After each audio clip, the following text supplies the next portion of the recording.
Geralmente, eu não sou de trazer conteúdos muito técnicos aqui para o YouTube, sabe? Coisas de faça isso na sua advocacia, no seu direito criminal, faça aquilo nas audiências, ai, métodos para peticionar. Eu sou do marketing, eu sou da prospecção. Vocês já sabem, né? Quem tá aqui há mais tempo já tem muitos vídeos aqui para vocês já saberem do que eu gosto de falar. Mas tem muita gente que me cobra, sabe? Falar um pouquinho mais de coisas técnicas.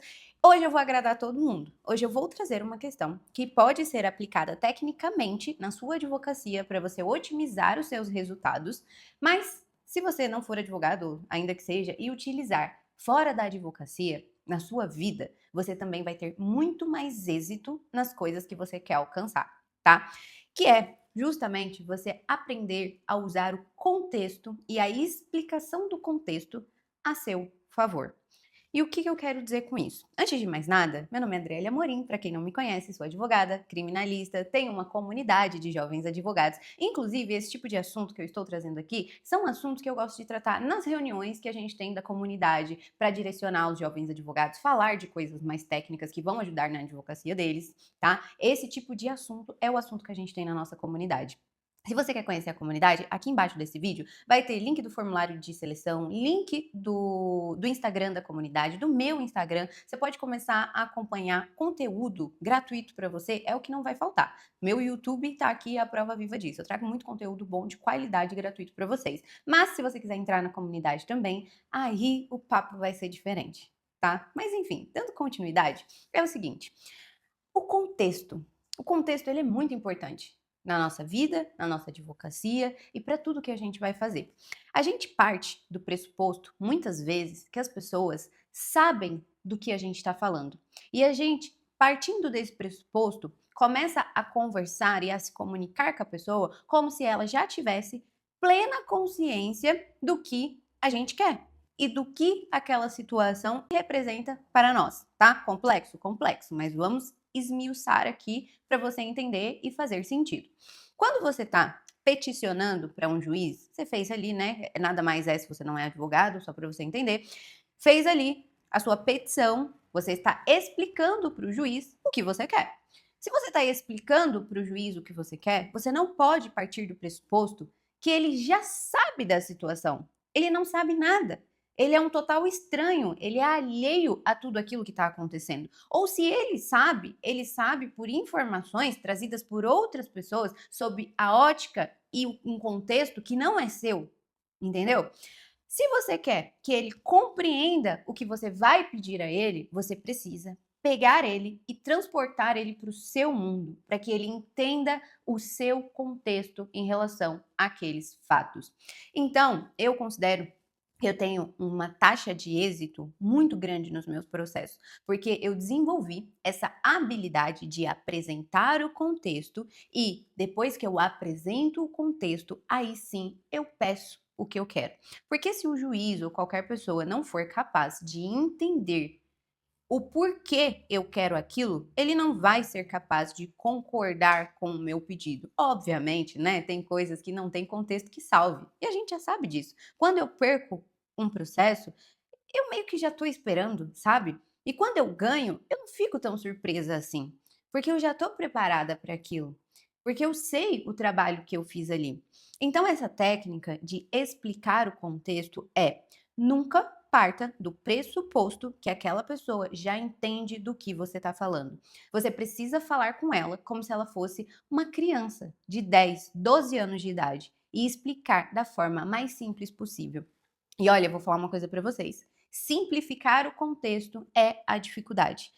Tem quem ache que falar difícil é o difícil, né? Você ser muito técnico, você ser aquela pessoa erudita, que isso é a sofisticação, mas não.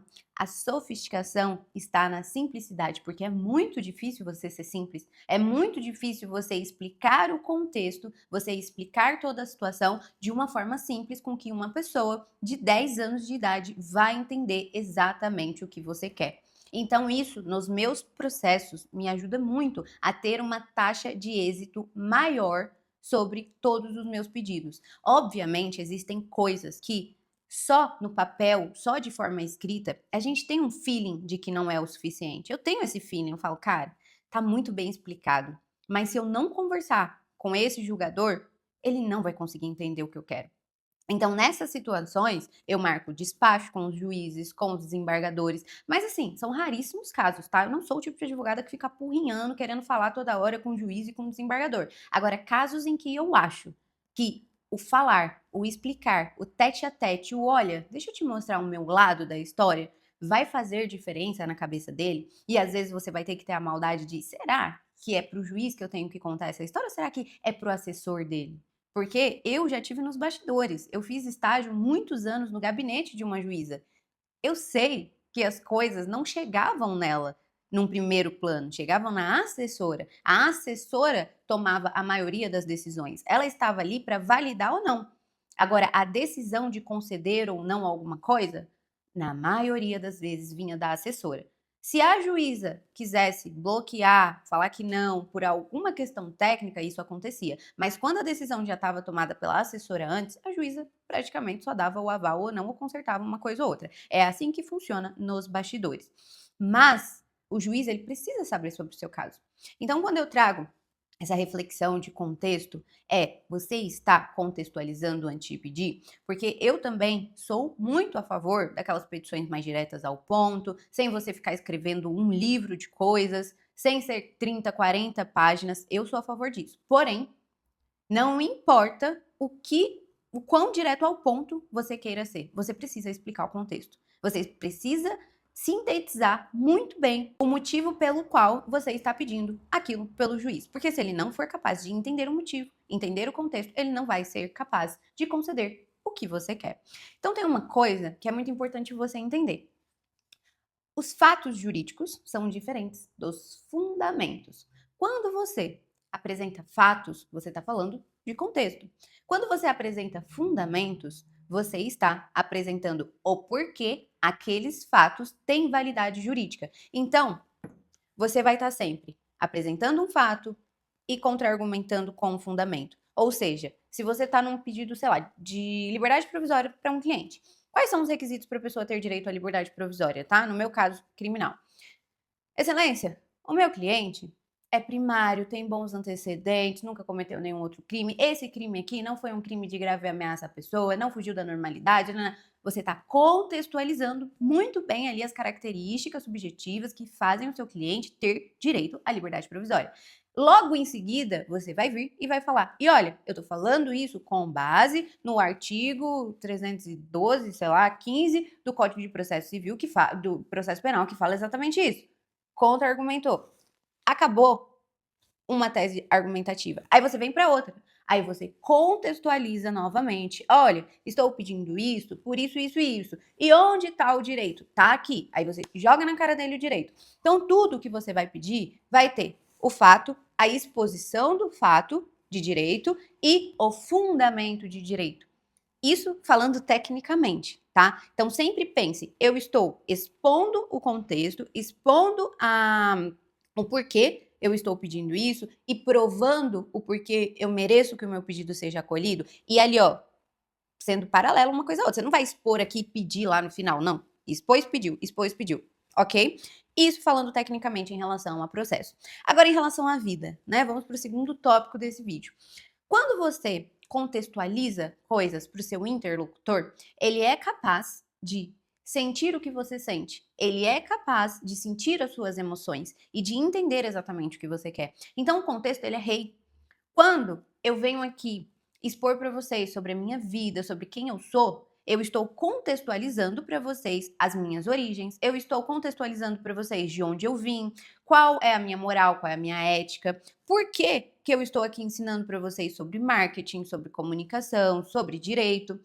Eu contextualizo e quando eu contextualizo, vocês são capazes de entender o porquê eu tenho bagagem para vir aqui gravar um vídeo falando sobre os conteúdos que eu falo. Entenderam? Então vocês vão me dar credibilidade, porque eu contextualizo e provo. Eu contextualizo, eu mostro e depois eu venho e falo, olha, e por isso eu estou qualificada para estar aqui. Então, quando vocês querem gravar conteúdo na internet, mas vocês não são capazes de contextualizar para quem está ouvindo vocês, eles nunca vão se conectar com o seu conteúdo de forma a fazer com que eles validem aquilo que você está falando. Então isso pode ser um dos motivos pelo qual você não tem engajamento, as pessoas não interagem com você nas redes sociais, você se frustra, porque você está esquecendo de contextualizar. Sempre tem que ter contextualização e a prova dessa contextualização. Então, sempre faça isso. Você não pode ter conteúdo 100% técnico, porque as pessoas não querem saber de coisas 100% técnicas. Mas quando você está ali também mostrando o outro lado e depois você apresentar o seu conteúdo técnico, elas vão validar porque elas já se conectaram com você por conta da sua contextualização. Então vocês entendem que, de fato, isso que a gente está conversando aqui agora, ele se aplica para o mundo jurídico, porque independente da área que você atue, se você começar a redigir as suas peças, as suas petições, os seus recursos com essa sistemática e essa lógica de pensamento, vocês vão começar a ter mais resultados, mas se você também transferir isso para sua vida, rede social, relações com as pessoas, vídeos que vocês queiram gravar, vocês também vão começar a ver os efeitos disso. Então, serve de forma técnica, mas também serve para ser aplicado na sua vida como um comunicador e uma pessoa que é capaz de se conectar com as pessoas. Isso, em relação à advocacia, vai aumentar os seus resultados técnicos para você ser um advogado que de fato tem resultado, tem êxito no que você faz, porque isso é importante. Não adianta nada você ser um ótimo comunicador nas redes sociais e na hora de mostrar o seu trabalho, você não conseguir mostrar êxito naquilo que você se propõe a fazer. Um exemplo disso, e que eu fiz para facilitar até mesmo para os jovens advogados, para os advogados que compram os meus assistentes jurídicos GPTs, os assistentes jurídicos GPTs, a equipe Suits que eu tenho, ela foi treinada com essa lógica de raciocínio. Então, todos os assistentes jurídicos GPTs, o Mike, o Harvey, a Rachel, a Jessica, todas as áreas são treinadas para ter essa lógica de contextualização e abordar ali o fato, o fundamento jurídico dentro das peças. No final, inclusive, eu fiz algo muito interessante nesses comandos, que foi você ter a possibilidade de enviar a peça para ele analisar a sua peça e falar se realmente está dentro ou não de um escopo que tenha chances de êxito ao final. Porque eles estão treinados para isso. O advogado, você como advogado, você precisa ter a sua mente limpa para estratégias. Você precisa ter tempo para pensar estrategicamente. Essas questões técnicas, você precisa aprender uma vez só, aplicar em tudo.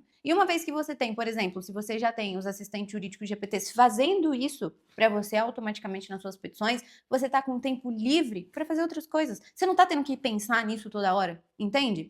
Qual é ali o segredo da coisa?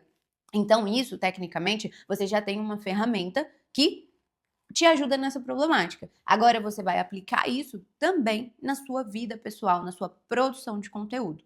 Ok?